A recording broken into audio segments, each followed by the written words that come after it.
Hello, paano nga ba gumawa ng pesto pasta na may sipa? Ito yung recipe na kailangan natin para makagawa tayo ng pesto pasta na maanghang. Sa mga gusto o mahilig sa maanghang, pwede nyo po itong itry. Okay, start na po tayo. Una natin gagawin ay magpapakulo tayo ng tubig para sa ating pasta at lalagyan lang natin ng konting asin at konting mantika ang tubig. Antayin natin kumulo, tsaka natin ilagay ang ating pasta. Siguraduhin natin na nakalublob lahat ng pasta para sabay o pantay ang pagkaluto nito. After ilang minuto po ay haluin natin siya para hindi po magdidikit-dikit yung ating pasta noodles. Pag ganito na po texture niya, okay na po ito. Pwede na itong hainin. Ito na. At ngayon gagawa naman tayo ng sauce, pero una muna nating hiwain ay ang bawang.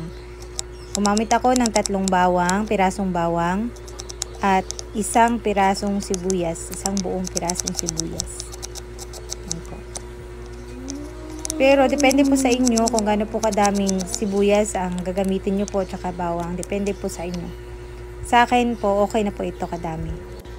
At syempre, wag nating kalimutan ang cheese. Ng cheese po ang gamit ko nito. Mas masarap, 'di ba, pag madaming cheese? Kaya damihan na natin.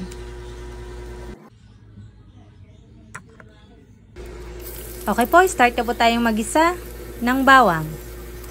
Tapos, sunod naman natin ng sibuyas.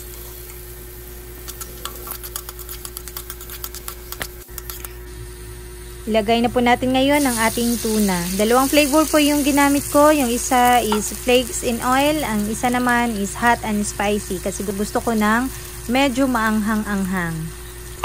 Kung meron po kayong mushroom sa inyong kusina, pwede nyo po itong lagyan ng mushroom. Sa akin kasi hindi na ako naglagay kasi wala ako sa kusina ko.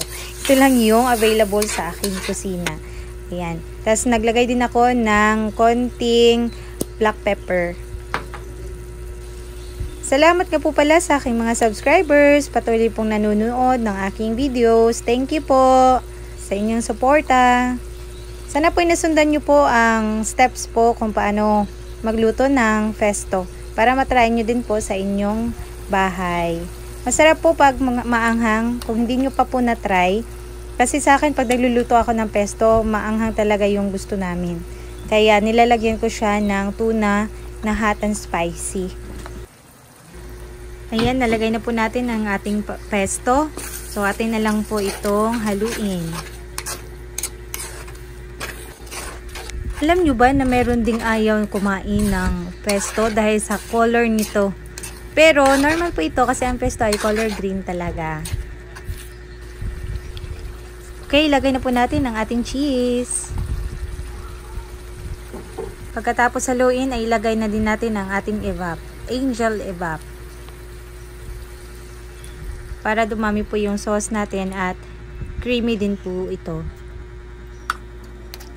Haluin lang at pakuluin ng mga ilang minuto. Sa mga nanonood po, paki-comment po kung saan po kayo, taga saan kayo para malaman ko po kung saan nakarating ang aking videos. Thank you po! Haluin lang po natin ang ating pasta. Ito po yung pinapahinga nating pasta kanina, pasta noodles kanina. Atin na pong ilagay sa ating kawali.